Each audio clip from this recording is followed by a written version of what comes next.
Hello and नमस्कार everyone. My name is Harshan और आज मैं आप सभी के साथ अपना इन्फोसिस सिस्टम में इंजीनियर रोल का एक्सपीरियंस जो है वो शेयर करने आया हूँ। बिल्कुल मैं स्टार्टिंग से स्टार्ट करूँगा कि कब हमें पता चला कि इन्फोसिस आ रही है, कब हमारा टेस्ट हुआ, कब हमारा इंटरव्यू हुआ। ठीक है, तो स्टार्ट करते हैं। तो इन्फोसिस हमारे कॉलेज में जो है 22 अक्टूबर और 23 अक्टूबर को आई थी। हमें 1-2 हफ्ते पहले बता दिया जाता है कि इन्फोसिस का टेस्ट है 22 अक्टूबर को। सो टेस्ट के लिए हमारे पास 1-2 हफ्ते थे प्रिपेयर करने के लिए और आपको सबको पैटर्न तो पता ही है, 7 सेक्शंस होते हैं, ठीक है? मुझे जो लगा सबसे ज़्यादा प्रिपेयर करने के लिए वो पज़ल्स थी। तो मैंने पज़ल्स पे काफ़ी अच्छा फ़ोकस किया क्योंकि एप्टीट्यूड जो था, रीज़निंग एबिलिटी और हमारा स्यूडो कोड वगैरह वो सब ठीक-ठाक था। पज़ल्स बहुत ज़्यादा बेसिकली डिफरेंट है इन्फोसिस के अंदर। पज़ल्स के मैंने बिल्कुल पीवाईक्यू सारे लगा लिए थे। ठीक है। सो मतलब यूट्यूब की वीडियोस देख देख के, है ना, जो भी हमारे पास पीवाईक्यू करा रहे होते हैं उनको मतलब अच्छे से देख लिया, अच्छे से प्रिपेयर कर लिया पजल्स। मेरे पास अच्छा खासा कॉन्फिडेंट आ गया था। उसके बाद हमारा जो टेस्ट था वो 22 अक्टूबर को हुआ और 7 सेक्शंस थे, स्लॉट वाइज टेस्ट टेस्ट था। ठीक है, कुछ लोगों का स्लॉट 1 में हुआ, कुछ लोगों का स्लॉट 2 में हुआ। मेरा स्लॉट 1 में था और बेसिकली पजल्स बहुत ज़्यादा ईजी हैं, जिसको सबसे ज़्यादा प्रिपेयर किया वो बहुत ईजी सेक्शंस था। और ऐसे राइटिंग के अंदर हमारे पास आया था एआई और ह्यूमन इंटेलिजेंस के अंदर कंपैरिजन करने का, तो वो भी ठीक-ठाक था। रीज़निंग भी ठीक थी, बस 3 से 4 क्वेश्चंस थे जो डिफ़िकल्ट थे, बट आपको कट ऑफ क्लियर करना है तो वो भी कोई इश्यू नहीं है, है ना? और एबिलिटी के अंदर भी हमारे पास ज़्यादा कुछ डिफ़िकल्ट था नहीं। एक पैराग्राफ था, उसके बेसिस पे हमें 10 टू 12 क्वेश्चंस आंसर करने थे। स्यूडो कोड की अगर मैं बात करूँ तो वो भी ठीक था। 2 क्वेश्चंस तो थे बिल्कुल मैनेजेबल थे, 3 क्वेश्चंस थे वो भी मैनेजेबल थे, बट वो लेंथी थे। आपको थोड़ा टाइम लगेगा उनको पढ़ने में और इम्प्लीमेंट करने में। बाकी वो भी ठीक थे, तो बस आप ये देख लेना कि बड़े-बड़े कोड को जो है कैसे हमें एक्सप्लोर करना है, ठीक है? क्योंकि बड़े कोड्स वहाँ पर थे। बाकी सब ठीक था, है ना? और मैनेजेबल थे दोनों स्लॉट्स, बाकी ऐसे ही पैटर्न उनका आया था। और मेरा हो गया टेस्ट में, ठीक है? और हमारे कॉलेज में 934 स्टूडेंट्स ने अप्लाई किया था टेस्ट के लिए और उसमें से 234 स्टूडेंट्स जो है टेस्ट में शॉर्टलिस्ट हो जाते हैं। फिर नेक्स्ट दिन हमारा इंटरव्यू था। प्रोसेस काफ़ी फास्ट थी। ठीक है, हमारा 22 अक्टूबर को हमारा टेस्ट हुआ, 23 अक्टूबर को हमारा इंटरव्यू था। तो इंटरव्यू हमारे 8 बजे बुला लिया जाता है कॉलेज में, ठीक है? 8 बजे रिपोर्टिंग टाइम था, मैं भी 8 बजे पहुंच गया। बट कॉलेज में जाके पता चलता है कि जो इंटरव्यू हो रहा है ना, जो शॉर्ट लिस्टिंग की जो लिस्ट आई थी उसके ऑर्डर में हो रहे हैं और उसमें मेरा ऑर्डर था 150। तो मतलब मुझे पता था कि अब शाम को इंटरव्यू होने वाला है, तो सुबह से शाम तक मैं बस कॉलेज में बैठा हुआ था। और उसके ऊपर एक और अनफॉर्चुनेट चीज़ ये होती है कि एट द एंड मेरा इंटरव्यू होता ही नहीं है। अब वो क्यों नहीं होता है वो मैं लास्ट में आपको बताऊंगा उसका क्या रीज़न है, बट मेरे पास एक्सपीरियंस काफ़ी ज़्यादा आ गया क्योंकि मैं हर किसी का जो इंटरव्यू एक्सपीरियंस था जो दे दे के आ रहा था शुरू में से सबसे पूछ रहा था कि क्या क्या आपसे पूछा, क्या क्या मतलब कैसे कैसे रहा। तो मुझे अच्छा खासा पता है कि क्या पूछा जा रहा था। ठीक है। सो स्टार्ट हो गया था 9 बजे से, इंटरव्यू समूह का होने लगा था, है ना? हमारे पास टोटल 5 पैनल आए हुए थे। टोटल वैसे आने 8 पैनल थे, लेकिन 3 पैनल कुछ मतलब इश्यू वगैरह आ गए उनके साथ, तो वो नहीं आए। तो 5 पैनल थे और ये पूल हायरिंग थी, तो इसमें हमारे 3 पैनल हमारे कॉलेज के लिए थे, 2 पैनल दूसरे कॉलेज के लिए थे। सो अगर मैं इंटरव्यू के एक्सपीरियंस की बात करूँ कि कैसे-कैसे क्वेश्चंस पूछे जा रहे थे। सबसे पहले ऊप्स तो भाई भर-भर के पूछा जा रहा था, है ना? ऊप्स के आपके 4 पिलर जो है ना, आप रट के जाना। Polymorphism, inheritance, encapsulation and abstraction, क्योंकि हर किसी से पूछ ही जा रहे थे, मतलब कोई था ही नहीं जिससे ऊप्स पूछा ही नहीं जा रहा। और इम्पोर्टेंट चीज़ जो हमारे कैंपस के अंदर हो रही थी इन्फोसिस में, वो ये था कि कोड लिखवाए जा रहे थे भाई साहब।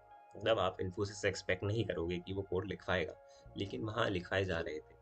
तो आप कोड लिखने की भी प्रैक्टिस करना, क्योंकि आपको पेन पेपर पे लिखनी थी कोड, है ना? लैपटॉप तो था ही नहीं अंदर, तो पेन पेपर पे कोड लिखने थे। तो ये भी प्रैक्टिस आप करके जाना, मतलब जो भी रेज़्यूमे में आपने लिखा हुआ था ना कि भाई मैंने अगर मंच स्टैक लिखा है ना, तो मुझे मंच स्टैक की कोड लिखा रहे थे भाई साहब। तो वो आप प्रिपेयर करके जाना। लोगों से रिएक्ट के 2-2 पेज से कोड लिखवाएँ कि ऑथेंटिकेशन का कोड लिखो। ऑल्दो ऑथेंटिकेशन कोई बड़ी चीज़ नहीं है। हम हर एप्लीकेशन में करते हैं जो भी हम अपने पर्सनल प्रोजेक्ट में बनाते हैं। बट उसको पेन पेपर पे लिखना थोड़ा डिफ़िकल्ट होता है ना, तो वो आप प्रिपेयर कर लेना। मतलब आपने जो भी रेज़्यूमे में लिखा है उसको एक बार देख लेना, उसके कोड कैसे आप लिख रहे हो। आपको इंटरव्यू में जो है ना ईज़ीनेस रहेगी। हाँ, ऊप्स के कोड लिखवाए जा रहे थे कि भाई आप पॉलीमॉर्फिज्म का कोड लिख दो, है ना? इनहेरिटेंस का कोड लिख दो। तो अगर आपने देखा हुआ है तो आप 5 मिनट के अंदर लिख दोगे। और कैसा पैटर्न रहा था, तो सबसे पहले इंट्रोडक्शन से स्टार्ट हो रहा था, फिर आपका रेज्यूमे वो रिव्यू कर रहा था जब तक आपका इंटरव्यू चल रहा है, और फिर रेज्यूमे से क्वेश्चंस आ रहे थे, है ना? एंड देन कुछ क्वेश्चंस के बाद आपका प्रोजेक्ट बारे में डिस्कशन चल रहा था और आपका कोई अगर इंटर्नशिप एक्सपीरियंस रहा है तो उसके बारे में ही बात करते थे। एंड देन लास्ट में हमारे एचआर क्वेश्चंस थे जो कि नॉर्मली रहते ही हैं कि इन्फोसिस क्यों ज्वाइन करना, लाइक इन्फोसिस क्यों ज्वाइन करना चाहते हैं, है ना? इन्फोसिस के बारे में आप क्या जानते हो, आपने कॉलेज के 5 साल या 4 साल जो भी आपका है ईयर्स, उसमें क्या क्या सीखा, क्या क्या एक्सपीरियंस रहे, ठीक है। आप इन्फोसिस में बेसिकली आप क्या करना चाहते हो, ये सारे क्वेश्चन तो कॉमन होते हैं, वो आप प्रिपेयर कर लेना। 10 से 15 क्वेश्चन होते हैं, वही हर जगह पूछे जाते हैं, तो उसका कोई इशू नहीं है। सो हाँ, ये भी था कि कुछ कुछ लोगों से HR क्वेश्चन ही पूछे जा रहे थे, तो उनका बेसिकली लक था कि कौन सा पैनल आपके पास आता है। पैनल के ऊपर होता है, कुछ पैनल जो होते हैं ना, वो सिर्फ HR क्वेश्चन ही पूछ रहे होते हैं, कुछ बिल्कुल टेक्निकल पूछ रहे होते हैं। तो वो हमारे में भी था, हमारे में जो एक मैम थी वो सिर्फ टेक्निकल पूछ रही थी, आपका रेज्यूमे दो, रेज्यूमे में से ही पूछ रही थी। और एक सर थे और 2 सर थे बेसिकली, वो सिर्फ HR क्वेश्चन पूछ रहे थे। तो वो आपका लक है, उसमें आप कुछ नहीं कर सकते। आप जो है HR और रेज्यूमे मतलब दोनों अच्छे से प्रिपेयर करके जाओ, आपका हो जाएगा, कोई इशू नहीं है। इन्फोसिस मतलब इतना डिफिकल्ट कुछ होता नहीं है, बस ये है कि कुछ पैटर्न होता है कि कुछ कॉलेज में जाके वो कोड पूछने लगे, तो वो आप जाओगे, आप कॉलेज में आप देखोगे बच्चों का, तो आपको पता चल जाएगा। उसके बेसिस पर अगर आपको आता है तो आपका होना ही है, उसमें कोई इशू है ही नहीं। सो ये था, वो आप अच्छे से प्रिपेयर कर लेना, ठीक है। और रेज्यूमे को आप देख लेना बिल्कुल बढ़िया तरीके से, जो जो आपने लिखा है उसको आपको आना चाहिए, ठीक है। ऐसा मत लिखना जो आपको आता नहीं है ना। प्रोजेक्ट्स भी आप अच्छे से डालना, मतलब कॉपी वाले मत डालना। जब लास्ट में हमें फीडबैक दिया गया ना कि कैसे कैसा हमारा रहा, तो उसमें हमसे ये बोला गया कि आपके रेज्यूमे के अंदर कॉपी पेस्टेड प्रोजेक्ट्स थे। अब थे किसके नहीं थे वो तो नहीं पता, बट उन्होंने बोला। तो बेटर है आप ऐसे प्रोजेक्ट्स डालो जो मतलब ऐसे यूजुअल ना मिले, ठीक है। अदरवाइज अगर आपके पास है तो इनको प्रिपेयर अच्छे से करके जाओ, कोई इशू नहीं है। स्किल्स जो भी आपने मेंशन करे हैं उनके बारे में आपको नॉलेज होनी चाहिए, कल को आपसे कोड वगैरह लिखवा ले तो आप उसका लिख पाओ, है ना, कोई इशू नहीं आया आपको। यही था इंटरव्यू में, ज़्यादा कुछ ऐसा डिफिकल्ट था नहीं, है ना। 15 से 20 मिनट एवरेज चल रहा था, किसी का 10 मिनट में भी हो रहा था, वो डिपेंड करता है, ठीक है। कोड भी लिखवा रहे थे, ठीक है, आपसे पैटर्न वगैरह भी प्रिंट करवा रहे थे, है ना। DSA के कोड भी थे और डेवलपमेंट के कोड भी थे। डेवलपमेंट के कोड यूजुअली मिलते नहीं है इंटरव्यू में, बट यहाँ थे।